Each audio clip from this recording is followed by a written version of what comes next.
안녕하세요. 늦가기 미술사학도 김용수입니다. 오늘은 4월 14일까지 통도사 성모박물관에서 전시되는 청룡사 괴불탱화를 소개해 드리겠습니다. 괴불탱화는 야외에서 천도제나 수육제 같은 의식을 치를 때 사용하는 초대형 불화를 말합니다. 간단하게 괴불로 부르곤 하지요. 평소에는 이렇게 말아놓은 다음 괴불함에 넣어서 보관하기 때문에 일반인들은 보기가 어렵습니다. 그래서 이번 기회에 통도사를 방문하실 계획이라면 성모박물관에서 전시하는 청룡사 괴불을 꼭 관람하시길 권해드립니다. 박물관 정문으로 들어가시면 이렇게 커다란 청룡사 괴물이 로비에 걸려있는 장면을 보실 수 있는데요. 청룡사 괴물은 일반 불화에 비해 비교적 간략한 구성을 보여줍니다. 화면 가득 부처 세 분이 서 계시고 화면 꼭대기에는 작은 원광 안에 들어있는 귀여운 두 분의 동자들이 보입니다.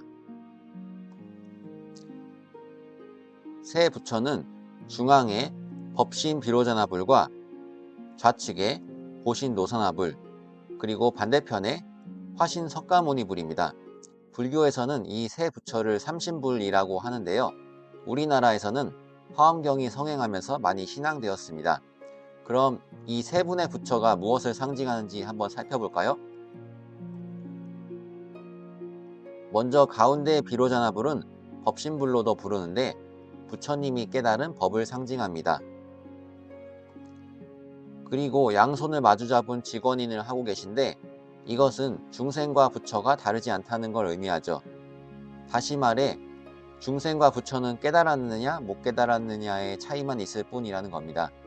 이는 중생이라도 노력하면 얼마든지 부처가 될 수 있다는 의미로도 해석할 수 있습니다. 다음 노선화불은 보신불로 부르기도 하는데 부처님의 공덕을 의미합니다.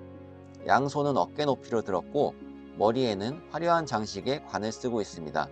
몸에도 화려한 장식을 걸치고 있죠. 그 모습이 보살과 비슷합니다. 이러한 도상은 노선화불의 전형적인 특징입니다.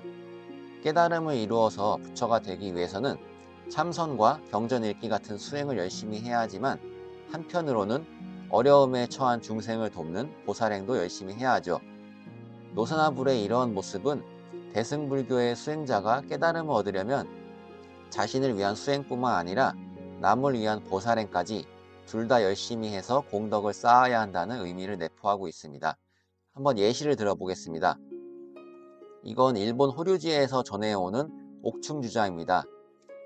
측면을 보시면 석가의 전생담이 그려져 있죠. 석가는 전생에 마하살타 태자였습니다. 어느 날 사냥을 나갔던 그는 먹이를 먹지 못해 굶어 죽어가는 어미 호랑이를 보게 됩니다. 가엾은 생각이 들었던 마하살타 태자는 자신을 희생하여 호랑이를 구하기로 마음먹었고 절벽에서 뛰어내려 호랑이에게 육신을 내줍니다. 석가는 이렇게 수많은 보살행을 실천한 공덕으로 부처가 될 수 있었던 것이죠. 다시 청룡사 괴불로 돌아오겠습니다. 노선화불 반대편에 있는 석가모니불은 화신불로 부르기도 하는데 우리가 잘 아는 2500년 전 인도에서 태어나셨던 그 부처님이십니다. 그런데 보신불처럼 보관을 쓰고 영락으로 장식하고 있습니다. 그래서 화신 석가모니불과 보신 노선화불이 매우 비슷하게 보이지 않나요? 이것은 삼신불을 그린 다른 불화에서는 잘 보이지 않는 낯선 모습입니다. 대부분의 석가모니불은 여기 보시는 것처럼 나발과 육계를 갖춘 모습으로 등장합니다. 이 청룡사 괴불처럼 석가모니불이 보살의 모습을 하고 있는 것은 청룡사 괴불만의 특징으로 볼 수 있죠. 그런데 우리 불교는 이 삼신불을 개별적인 존재로 보지 않습니다. 비록 몸은 셋이지만 본래는 한 분의 석가모니불이라고 생각하지요. 이것을 조금 어려운 용어로 삼신일체라고 합니다. 그런데 한 분의 부처를 굳이 세 분의 부처로 묘사한 까닭은 무엇일까요? 그것은 바로 부처님께서 중생을 구제하기 위하여 몸을 셋으로 나누셨다는 인식 때문입니다.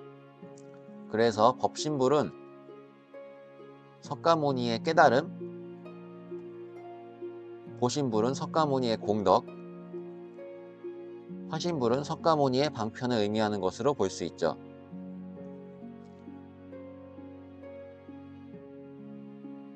다음은 하늘에 떠 있는 귀여운 두 동자를 살펴보겠습니다. 먼저 우리가 볼 때 우측에 있는 동자는 푸른 사자를 타고 있고 천이자락이 바람에 펄럭이는 모습을 하고 있습니다. 앞에 떠 있는 붉은색 보주가 푸른색 사자를 이끌고 있는 모습처럼 보이죠. 뒤편의 구름 꼬리는 길게 늘어져 있는데 이걸로 봐서 땅으로 내려오는 모습을 포착한 것 같습니다.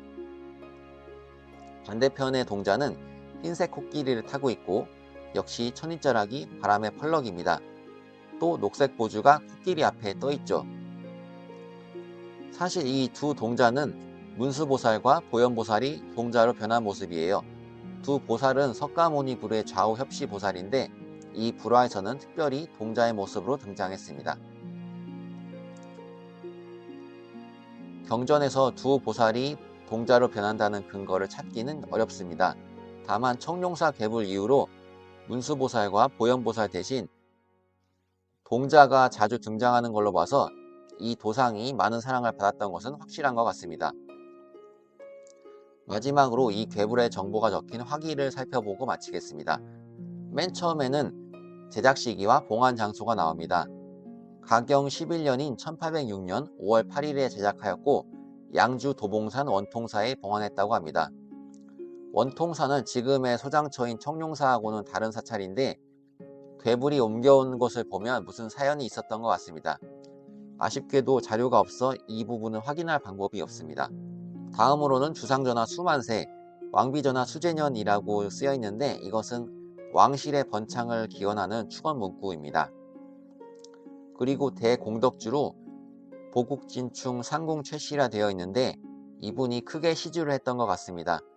지금까지 이루어진 불교 미술 연구에 의하면 조선시대는 숭유억불의 분위기 때문에 왕이나 왕비 대신 궁녀들이 대신 시주하는 경우가 많았습니다. 이 괴불도 그런 경우가 아닐지 짐작해 볼 수 있죠. 마지막으로 이 괴불을 그린 화승을 살펴보겠습니다. 금어 민관과 영탄, 환감, 보현, 의정 이렇게 총 5분의 화승이 적혀 있습니다.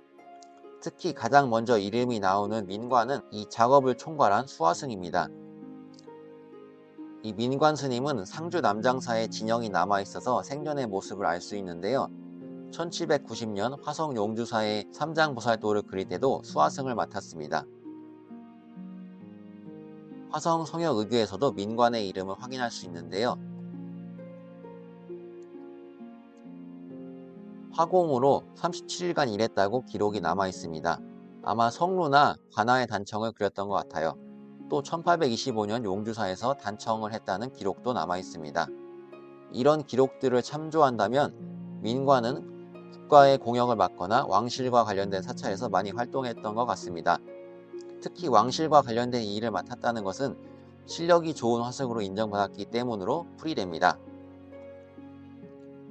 네, 오늘은 서울 청룡사 괴불탱화를 살펴봤습니다. 전시 기간이 한 달도 남지 않았기 때문에 보시려면 서두르는 게 좋을 것 같습니다. 박물관에 가시면 이런 도록도 구입할 수 있으니 참고하시길 바랄게요. 그러면 이것으로 영상을 마치겠습니다. 시청해주셔서 감사드립니다.